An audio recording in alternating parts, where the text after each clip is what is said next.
Toda reinvención personal o profesional comienza con un clic, un punto de inflexión que te invita a mirar hacia adentro. Soy Lourdes M. Delgado y mi intención es empoderarte a través del autoconocimiento. Cada semana compartiré herramientas que te ayuden a alcanzar una vida más plena. Si sientes que es el momento de conocerte más y mejor, estás en el lugar indicado. ¡Arrancamos! Hola a todos, ¿qué tal? ¿Cómo estáis? De corazón espero y deseo que estéis bien. Mi invitada de hoy se describe a sí misma como escritora, psicóloga, emprendedora, feminista y coach entregada a la causa que más le gusta, ayudar a otras mujeres a encontrar su propia voz.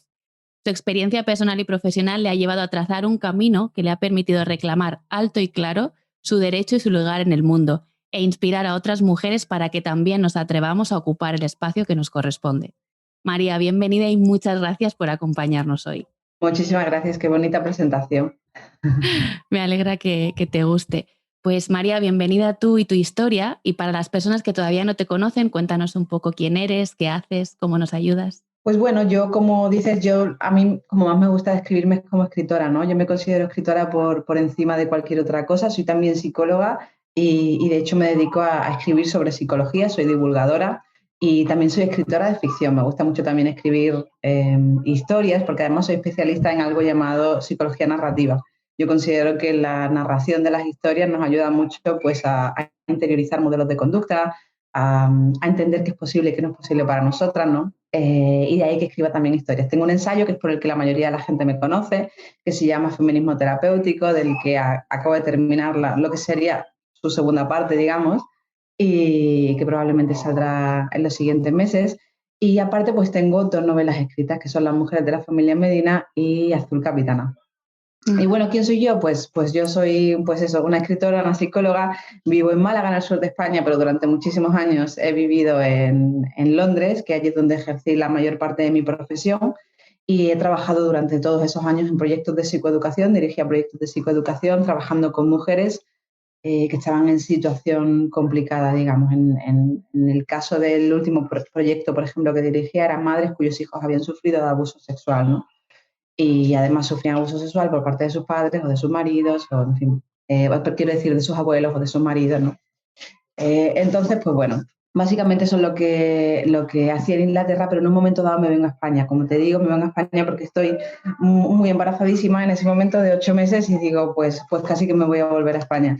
Me vuelvo a España y desde entonces me he dedicado, monté un proyecto y me he dedicado pues a trabajar con otras mujeres desde esos proyectos. Tengo uno que se llama El Faro, Guía para trazar un plan de vida, en el que acompaño a otras mujeres básicamente a encontrar, oye, yo quién soy, yo qué quiero hacer con mi vida, que es algo que puede parecer enorme, pero que realmente se puede operativizar, ¿no? Y que la psicología nos da muchas herramientas para descomplicar, ¿no? Es decir, da la sensación, ¿verdad?, de que cuando nos enfrentamos a este tipo de preguntas es inabarcable. Oye, ¿yo quién soy? ¿Yo qué quiero hacer con mi vida?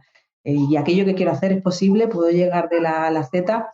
Y como digo, la psicología y el coaching, que fue otra de las especialidades que cursé en Inglaterra, algo llamado coaching psychology, el coaching nos da herramientas para tomar ese tipo de decisiones. Yo quién soy, qué quiero hacer en mi vida y cómo puedo llegar allí, ¿no? Uh-huh. Y bueno, básicamente esa soy yo. Podría hablar mucho más, pero sí, así más o menos esa soy yo.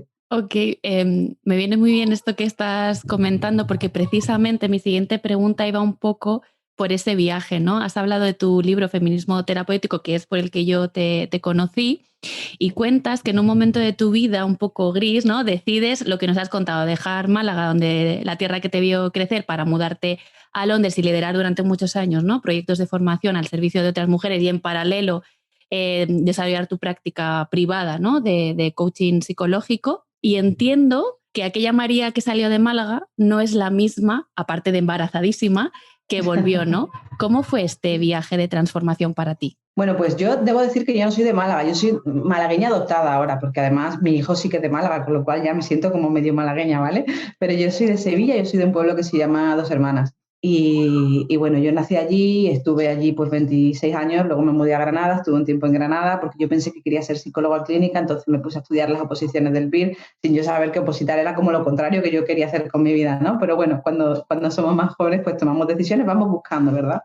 Y yo creo que esa es la parte interesante de toda esta historia, ¿no? Yo siempre digo que una tiene que hacer cosas para descubrir cosas, es decir, que la vida no se resuelve en la mente. Una no se puede sentar y pretender, pues, discernir qué es lo que tiene que hacer con sus siguientes 20 años de su vida, ¿no? Y solucionarlo todo con la mente. Así no funciona. Sería muy fácil, ¿no? Pero como dices, pues no, la María que se fue con la María de ahora es una María muy diferente. Yo me fui de Dos Hermanas hace pues ya 11 años, porque ahora cumplo 38 ya, ¡uf!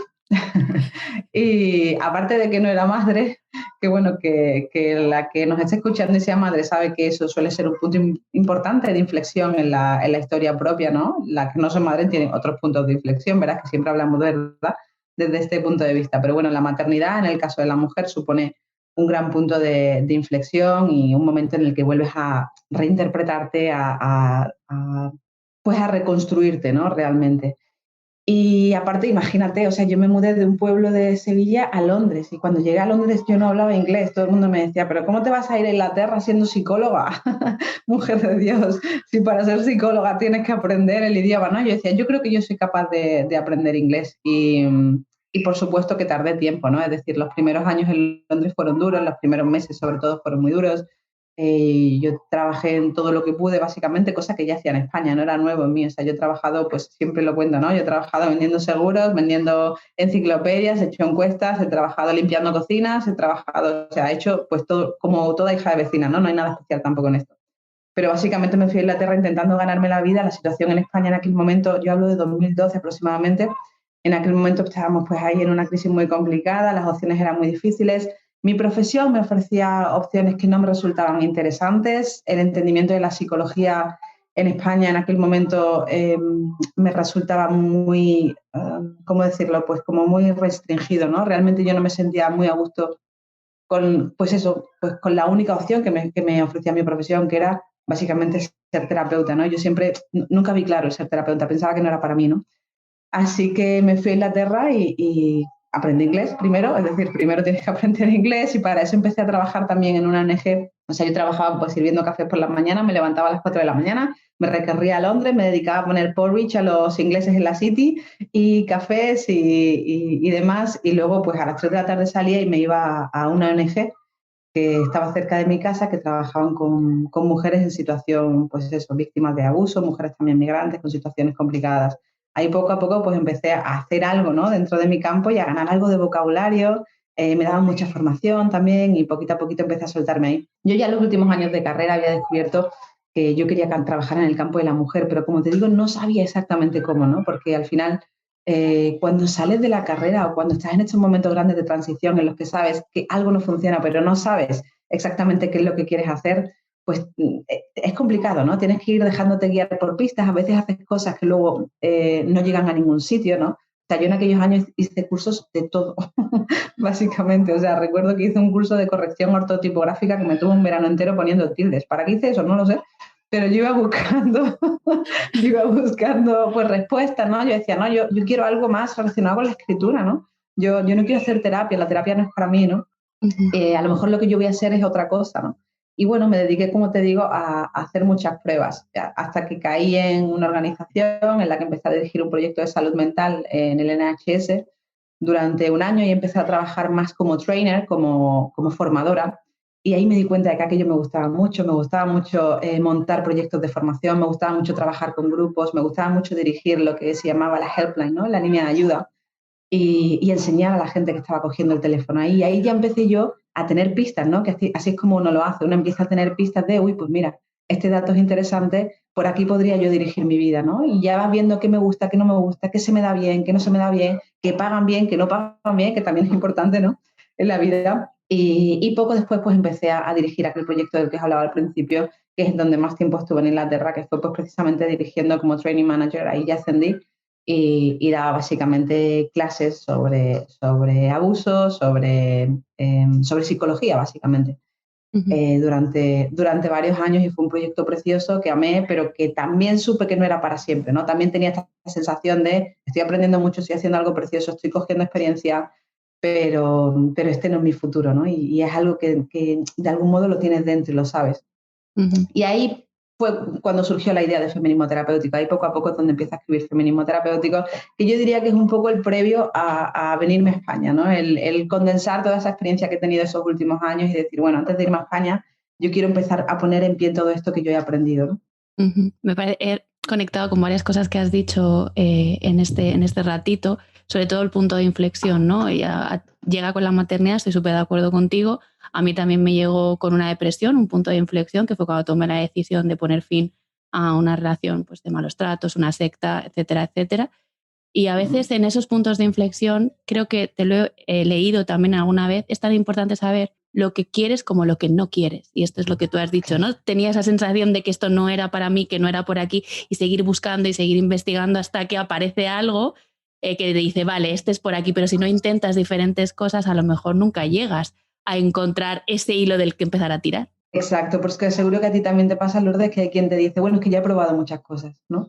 Es que ya he probado muchas cosas y soy siempre igual y nunca, ya empieza uno a tener estas narrativas, ¿verdad? Y no encuentro soluciones y ya es mucho tiempo así y tal, ya, pero es que o sea, no hay una solución mágica para esto, ¿verdad? Pues tienes que seguir probando y de cada cosa. Y además yo siempre digo, ¿no? Que el fracaso, incluso podemos no llamarlo fracaso, ¿no? Pero todos aquellos intentos fallidos que has tenido en tu vida que no te han llevado a donde tú querrías, son un feedback poderosísimo de aquello que no era, ¿no? Y hay que sentarse y de nuevo operativizarlo y decir qué ha funcionado, qué no ha funcionado. Pues eso, de estos proyectos que yo he dirigido en estos años, ¿no? Como yo te decía antes de Londres, que sí me gustaba mucho, ¿no? Y qué sé que no quiero hacer para siempre. Y bueno, pues ahí empiezo a descubrir pues cosas que hago hoy, ¿no? Cuando ya llega la hora de montar mi propio proyecto, yo sé que me gusta y que no me gusta. Yo sé, por ejemplo, que yo por ejemplo en Londres también hacía mucho one-to-one, trabajaba muchas veces con los padres y a veces tenía días que eran ocho sesiones una detrás de otra y yo acababa con la cabeza, ¿no? Yo decía, bueno, esto no es para mí, yo sé que esto no es para mí, lo disfruto, aprendo, es una etapa de mi vida, pero cuando llegue la hora de dar el paso, ¿no? Y montar algo para mí, este no es mi futuro. Yo sé que yo trabajo mejor con grupos, que si voy a coger clientes, cojo uno. Que la mayor parte de mi tiempo yo la disfruto estando sola y creando programas o creando materiales que para mí es súper importante también tener la escritura de ficción. A mí me ordena la cabeza, es puro gozo, es disfrute y a veces nos olvidamos también de esa parte de la vida, ¿no? Y todos esos elementos van componiendo lo que hoy por hoy en mi vida, que no es perfecta, que yo sigo puliendo, ¿no? Y sigo diciendo, mira, pues de estas cosas que hago hay una que también podría cambiar un poquito. O este programa que he montado, esto también podría, ¿no? Para que les funcione mejor a mis alumnas y me funcione mejor a mí. Es decir, estamos en permanente situación de revisión, ¿no? Que también es importante entender que las que nos dedicamos a esto, ¿verdad? No hablamos desde la cima de la montaña, desde el podium de, bueno, y aquí voy yo a contaros cómo se monta una vida exitosa. Pues mira, no, no funciona así. No, no funciona así, exactamente. Y mira, quería hacerte otra pregunta, pero a colofón de lo que acabas de traer, me parece súper interesante preguntarte sobre esto que tú dices muchas veces, ¿no? De cómo ser una mujer exitosa, ser abundante y ser exitosa sin caer en esto de el universo, la energía, ¿no? Eso que podemos conseguir cualquier cosa que nos propongamos, tú dices, y a mí me encanta esta frase, que eso es una falacia. Entonces, ¿cómo podemos ser mujeres abundantes y tener una vida de éxito desde la psicología y con perspectiva de género? Pues de eso justo va mi libro que acabo de escribir, así que me hace muy feliz, porque eres la primera persona a la que se lo digo además, así que fíjate, acabo de terminar ese libro y acabo de enviarlo ya editorial, tengo el contrato firmado y con suerte se publica este año y va precisamente de eso, ¿no? De cómo generar más abundancia en la propia vida, haciéndolo con perspectiva de género y sin caer en, pues eso, en el bullshit, ¿no? Que se diría en inglés, de yo puedo conseguir todo lo que quiera en mi vida y lo único que tengo que hacer es conectarme con el universo, alinearme los chakras y nada, y ya subir los brazos, ¿no? Y pedirle al universo que yo me lo merezco mucho y bueno, pues oye, yo siempre digo lo mismo, si a ti te funciona, bien, ¿vale? Pero a la mayoría de la gente no le funciona y me consta, a la mayoría no le funciona y me consta. Entonces, ¿qué podemos hacer? Bueno, pues yo creo que lo primero que uno tiene que hacer es trabajar precisamente en ese pensamiento mágico. Yo creo que es muy importante pensar bien. Creo que es súper importante que empecemos a trabajar en la psicoeducación, ¿no? Es decir, bueno, ¿cómo funciona mi mente? Que empecemos a educarnos en ese sentido. ¿Cómo funciona de verdad la mente? ¿De verdad la mente se conecta con una especie de halo de luz que llega al cielo, ¿no? Y es un universo y yo, pues eso, yo me pongo al universo y le pido como la que se acerca a la barra, ¿no? Y dice, bueno, ponme 2 bebés para 2025 y ponme una hipoteca pagada, ¿no? Y un yate. Pues no funciona así, ¿no? Es importante entender cómo de verdad funciona la mente y el no estar, pues eso, el educarte en psicología realmente, el saber que tú no tienes que estar peleándote todo el rato con lo que te diga la cabeza, que una cosa son los pensamientos y otra cosa es la acción, ¿no? Y luego, pues, el trabajar en cosas muy poco románticas, como pueden ser la fuerza de voluntad, como puede ser la perseverancia, como puede ser la capacidad de entusiasmarte, ¿no? con la vida. Y todas estas cosas se pueden trabajar, son habilidades para las que una puede tener realmente, puede dedicarle tiempo, ¿no? Y puede conseguirlas, o puede no conseguirlas, no es la palabra adecuada, puede mejorarlas, ¿no? Eso por un lado. Y luego, por otro lado, también el entender cuál es la influencia del contexto, ¿no? El entender que el contexto influye, que todo el aprendizaje que tú has hecho durante toda tu vida como mujer te lleva a posicionarte de manera permanente en un incómodo segundo plano, ¿no? Precisamente por nuestra socialización de género, estamos más lejos de la abundancia, ¿no? Nos hemos dedicado siempre al cuidado del otro, el hombre es el que se ha dedicado a la realización individual, al propio éxito personal. Para nosotras sigue siendo incómoda, ¿no? Yo siempre digo que hablar de abundancia también es hablar de dinero. Es decir, las mujeres necesitamos financiar nuestros propios proyectos vitales, necesitamos tener dinero, necesitamos salir de ciertas situaciones de vulnerabilidad, lo que no quiere decir que el maltrato, por ejemplo, ocurra solo si no tienes dinero, ¿verdad? Que sabemos que eso no funciona así, que el maltrato ocurre en todas las capas sociales, ocurre en todas las clases, ocurre en todas las educaciones, porque seguimos teniendo ciertos mitos alrededor de lo que es la situación de abuso. Y sabemos, y los datos nos lo dicen consistentemente, que no funciona así. Pero también es algo importante entender que cuando una no tiene que pensar cómo va a pagar la luz el siguiente mes, puede tomar las decisiones con mayor claridad. Y eso es importante. Tenemos que financiar nuestros propios proyectos vitales. Necesitamos independencia económica. Y eso no implica criticar a las mujeres que toman las decisiones de quedarse en casa, porque hay que entender que hay un sistema entero empujando a las mujeres para que se queden en casa, ¿no? Lo que tenemos es que cuestionarlo entre todas y darnos cuenta de que lo que podría parecer una decisión individual, en realidad no lo es. Porque si es una decisión individual, ¿cómo es que está todo el sistema, ¿no? ¿Cómo puede ser que sean solo las mujeres las que toman esta decisión? No es una decisión individual, es una decisión por sexo. Y esto es así por un motivo, ¿no? Así que yo te diría que son muchas las cosas que podemos hacer, ¿no? Para vivir una vida más abundante y que desde luego lo que sí se puede hacer es tomar decisiones desde la intención, ¿no? Como te decía, el empezar a educarnos, el empezar a tomar conciencia de cómo funciona nuestra cabeza, el entender por qué tenemos tan mala relación con la abundancia, el tomar conciencia de la importancia del contexto, el no creer que es culpa nuestra en no estar en determinadas esferas, el entender por qué la mujer sigue siendo expulsada de determinadas esferas, no solo físicas, sino simbólicas. Y bueno, ya te digo, he escrito un libro entero sobre esto, así que de esto puedo hablar, Lourdes, hasta pasado mañana. Madre mía, qué pregunta más como oportuna, ¿no? Estoy deseando y estoy esperando ya que se publique para hacerme con una copia. Y fíjate que has tocado muchas cosas interesantes, obviamente, pero me quedo con una en particular y dices que hay todo un sistema, ¿no?, que nos empuja a que nos quedemos en casa. Y justo preparando esta entrevista, escuché la que hace un año te hicieron las chicas de Lidérate, Sonia y Esther, en la que tú compartías, ¿no?, que no habíamos acabado de digerir el confinamiento y lo que había supuesto para nosotras. Y ahora yo te pregunto, un año después, en relación con esto que acabas de comentar, ¿cuáles han sido las consecuencias de la pandemia para las mujeres? Porque no sé si es cierto que es la primera vez en la historia moderna que una crisis mundial la mujer es la que peor parada sale.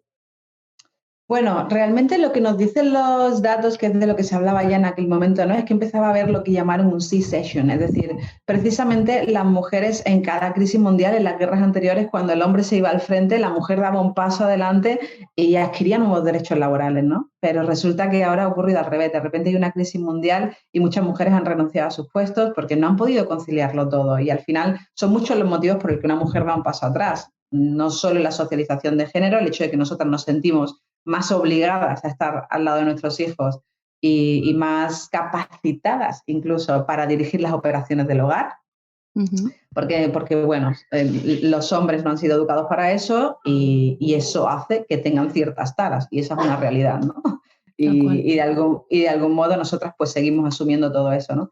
Eso por un lado, pero por otro lado también nos encontramos con que las mujeres tienen mayor precariedad laboral, sus contratos tienen más contratos a tiempo parcial, hay mucha más economía sumergida para ellas, sus puestos son en muchas ocasiones peores que los de ellos, son más bajos en la escala corporativa. Esto hace que cuando uno de los dos tenga que tomar la decisión de quedarse en casa porque hay que cuidar de los niños, y si el Estado no está cuidando de los niños como cuidaba antes, ¿no? Porque los niños vuelven a casa, uno de los dos tiene que cuidar de los niños, y cuando eso ocurre, pues nos encontramos con que son las mujeres las que toman la decisión.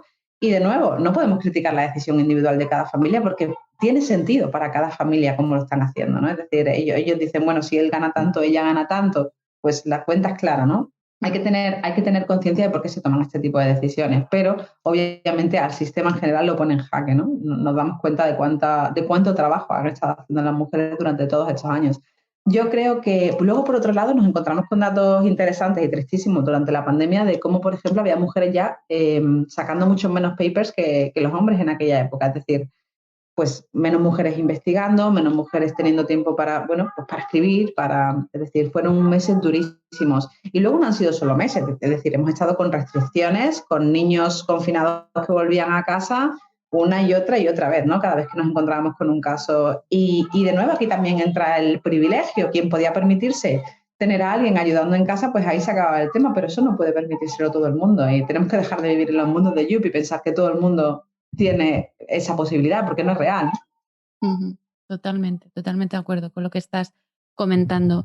Y yo como mujer, ¿no? En primer lugar, y como madre que tiene la intención de educar a sus hijos para que formen parte de este cambio, ¿no? Y que contribuyan a que cada vez haya menos desigualdades, ¿qué debemos de hacer para educar en el feminismo? ¿Cuáles son esas claves que no deberíamos de pasar por alto? Esos mínimos, ¿no? Para decir, mira, esto ya estás aportando tu granito de arena, pero hacerlo con cabeza, con sentido, ¿no? Con base.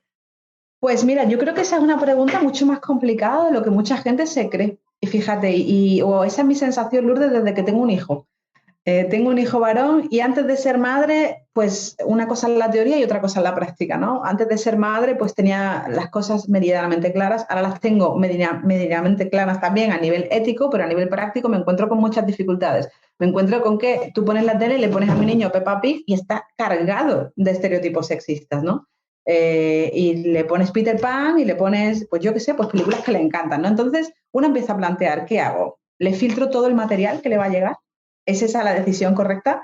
Y ahí vas a encontrar diferentes opiniones. La mía es que no, pero esa es mi opinión.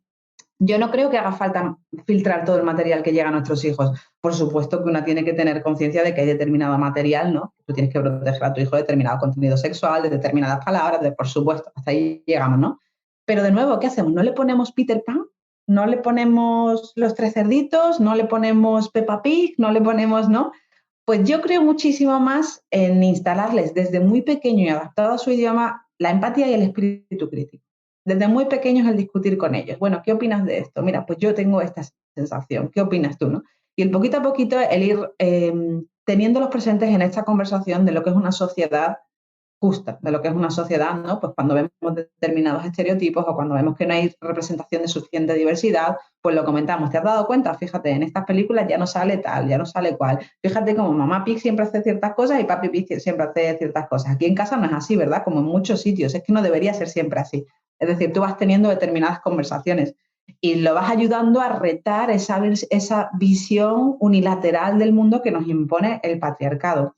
Yo personalmente, como te digo, no creo que podamos censurarle todo el material, porque luego van a salir al mundo. Creo mucho más inteligente que los equipemos con ese espíritu crítico y con esa empatía, que se den cuenta de que hay cosas que no son justas, ¿no? Pero tampoco creo en criar a los niños desde muy pequeños con sensación de que son opresores, ¿sabes? Y desde muy pequeños diciéndoles, bueno, vosotros seréis, con perdón por la expresión, los violadores del futuro, ¿no? Tampoco creo en eso. Es decir, creo que es importante que nuestros niños no carguen de algún modo desde muy pequeño una mochila que es enorme, ¿no? Es decir, creo mucho más inteligente y además no creo en el uso de etiquetas en ese sentido, porque en psicología sabemos que existe la profecía autocumplida, ¿no? Creo mucho más inteligente que ellos desde muy pequeños entiendan cuál es la responsabilidad que ellos tienen en el mundo, cómo su sexo los pone en una situación de ventaja, cómo su color los pone en una situación de ventaja y, y cómo eso va a influir en el mundo futuro y cómo eso está en nuestra mano, el cambiarlo, ¿no? El que él sea consciente desde pequeño de la revisión de sus privilegios. Pero como verás, es un debate muy peliagudo. Es muy peliagudo en el que uno además tiene mucho miedo de decir algo que no debería, pero es importante seguir hablando de las cosas que tenemos la sensación de que no deberíamos decir en alto, ojo, porque creo que estamos cayendo cada vez más en un miedo terrible de decir lo que opinamos y en una corrección extrema, ¿no? Tenemos mucho miedo de decir lo que opinamos y creo que es importante que sigamos debatiendo con respeto y que haya quien diga, oye, pues yo no estoy de acuerdo y no pase nada. Sí, yo creo que una de las maneras de, yo voy a decir normalizar, porque para mí hablar de este tipo de temas es normal, sino de naturalizar este tipo Claro. de conversaciones es teniéndolas, ¿no? Si quieres que el sexo no sea un tabú en tu casa, habla del tema.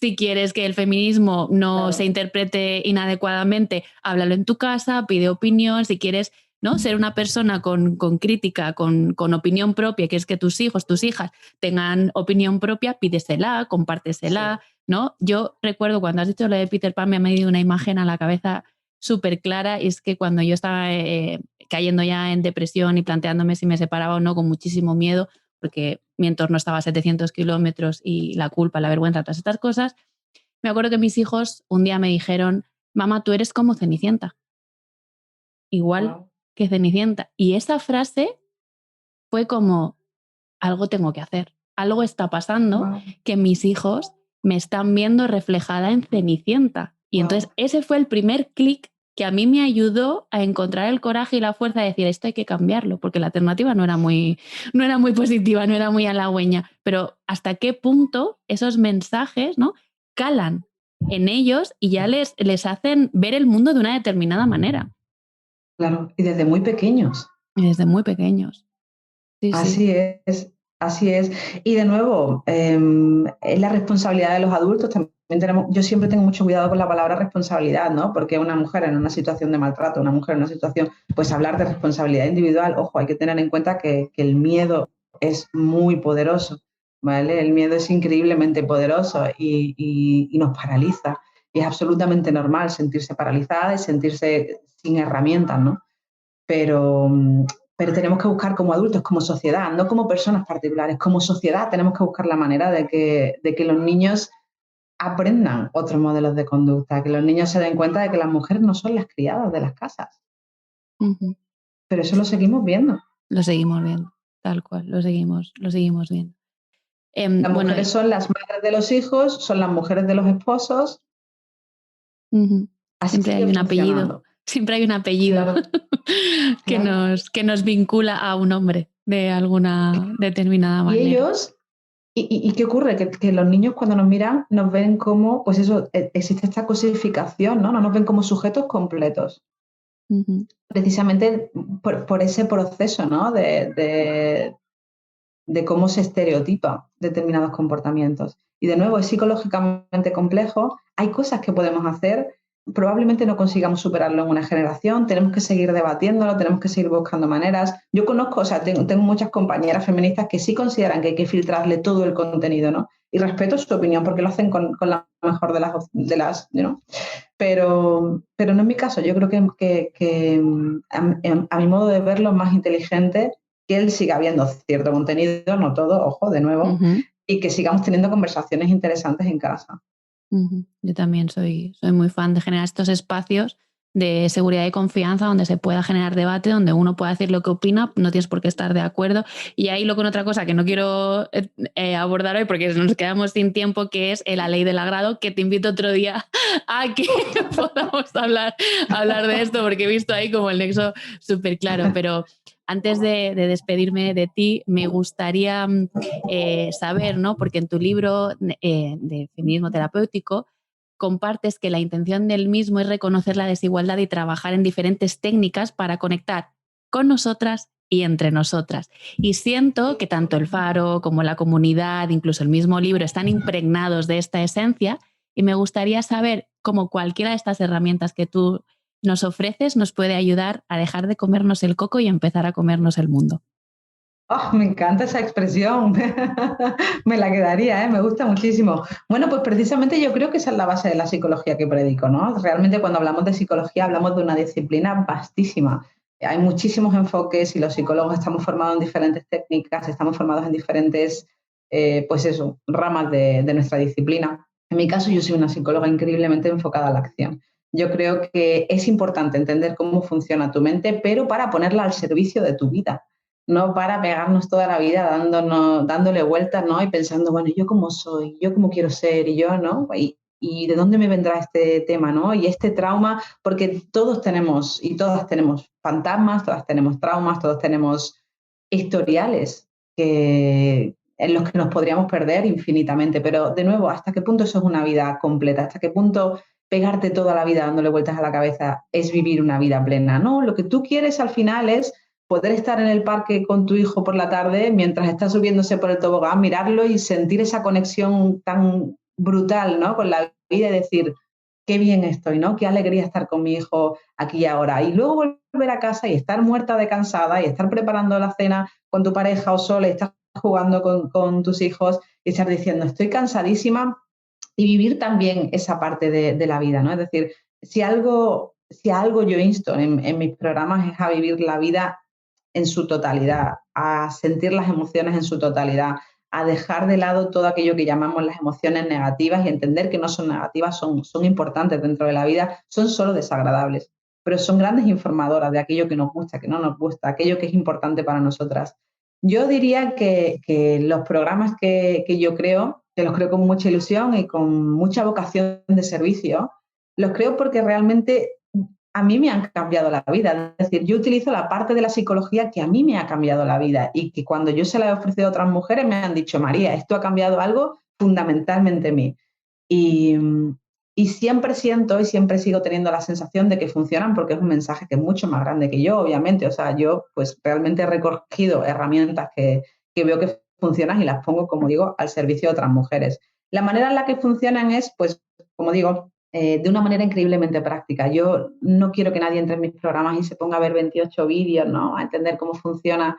Creo que no nos da la vida para eso ya. O sea, hay tantísimos infoproductos, hay tantísimas cosas que hacer y aquí la primera que yo me apunto a todos. O sea, yo creo programas porque yo me apunto a todos los cursos del mundo, pero yo intento que los cursos que yo preparo sean como muy recogidos, ¿no? Es decir, en el Faro, por ejemplo, yo quería desde el principio que la que entrase en el Faro lo hiciese como un viaje, ¿no? Y que tuviese muy claro que podía empezarlo y acabarlo en un mes. Y en un mes tener un plan de vida. Y que pudiese entrar por la entrada, digamos, del programa sin tener ni idea de qué va a hacer con su vida, con sensación de falta de claridad absoluta, con esta cosa de estoy en medio de una transición y no tengo ni idea de cómo llegar a donde quiero llegar, ni siquiera sé a dónde quiero llegar, y que en poco menos de un mes tuviese un plan de vida. Que de nuevo, algo que parece tan inabarcable, la psicología con 3, 4, 5 herramientas te puede ayudar a darte cuenta de que no es tan inabarcable, ¿no? Y ese es el potencial de cambio que te ofrece pues, la psicología, ¿no? Y esa es la realidad, es lo que digo, no soy yo, pues son esas herramientas que no he descubierto yo, ¿verdad? Uh-huh. Y María, si hay alguna persona que ha resonado contigo, que siente curiosidad por saber qué es esto del Faro, por saber más de la comunidad, de tu programa One to One que has dicho antes, ¿no? Solo cojo poquitas personas al mes, ¿dónde te pueden encontrar? Pues bueno, la forma más fácil de encontrarme siempre es en la web www.mariafornet.com o si no en Instagram, que soy bastante activa y siempre voy compartiendo cosas y la verdad es que me gusta mucho, no te diría las redes sociales en general, sino Instagram. En Instagram me lo paso muy bien. Y me pueden encontrar como @maria.fornet, porque te diría que Twitter y demás es como la jungla, ¿sabes? Yo con Twitter no me entiendo, la gente está como muy cabreada. Y en fin, no me entiendo mucho allí. Con Facebook casi que igual. Así que Instagram, @maria.fornet o mi página web www.mariafornet.com. Vale, pues lo dejaremos en las notas del podcast para que estén a un clic de distancia. Y bueno, esto llega al final. Yo agradecerte una vez más todo lo que has compartido, tu generosidad, tu espontaneidad. Para mí ha sido un gozo y un disfrute de charla más que de entrevista. Y no sé si te gustaría despedirte con algún mensaje final. Yo te cedo el micro y el espacio todo para ti. Pues siempre que me dicen esto me queda así como un poco, pero mira, Lourdes, yo te diría que cualquier mujer que nos esté escuchando ahora mismo probablemente ha tenido un año complicado, porque la realidad es que llevamos una época muy complicada, ¿no? Y la gente está sufriendo de mucha fatiga pandémica y aunque empezamos a ver la luz al final del túnel, yo tengo la sensación de que esta situación de trauma colectivo que hemos vivido va a dejar mucha factura en la salud mental durante un tiempo. Así que por un lado le diría que si alguna mujer que nos escucha se está encontrando mal, que pida ayuda. Yo no soy psicoterapeuta, o sea que yo como psicoterapeuta no puedo ayudar, pero si necesitan terapia, que me escriban también, que tengo compañeras fabulosas a las que puedo derivar, ¿no? Es decir, que si necesitan ayuda, que hay ayuda y que es súper importante recordar eso, que yo soy psicóloga y pido ayuda para todo, ¿vale? O sea, que eso es lo mejor que una puede interiorizar, que cuando uno no se encuentra bien hay maneras de salir de ahí, eso es lo primero. Y lo segundo, que tomemos perspectiva, yo creo que también eso es importante, ¿no? Que recordemos que esto que hemos vivido es un punto en toda nuestra historia y yo creo que eso es súper importante recordarlo. Que seamos capaces de subir un poquito, ¿no? De hacer un poquito, de despegarnos de la situación presente, de intentar recordarnos que esto también pasará y que de hecho cada vez está más pasando, lo que no quiere decir que no haya dejado secuelas y que vendrán tiempos mejores. Pues con ese deseo, ¿no? Y esa realidad de que vendrán tiempos mejores. Mi abuela siempre decía, esto también pasará y no hay mal que 100 años dure ni cuerpo que lo resista. Exacto, así es. Muchísimas gracias por tu tiempo y a vosotras, muchas gracias por llegar hasta el final del episodio y como siempre nos vemos el próximo martes. Que estéis bien. Si te ha gustado este episodio, no olvides suscribirte, dejarme 5 estrellas, compartirlo o enviarme un mensaje directo. También puedes unirte a la tribu que estoy creando en Telegram. Escríbeme y te lo cuento.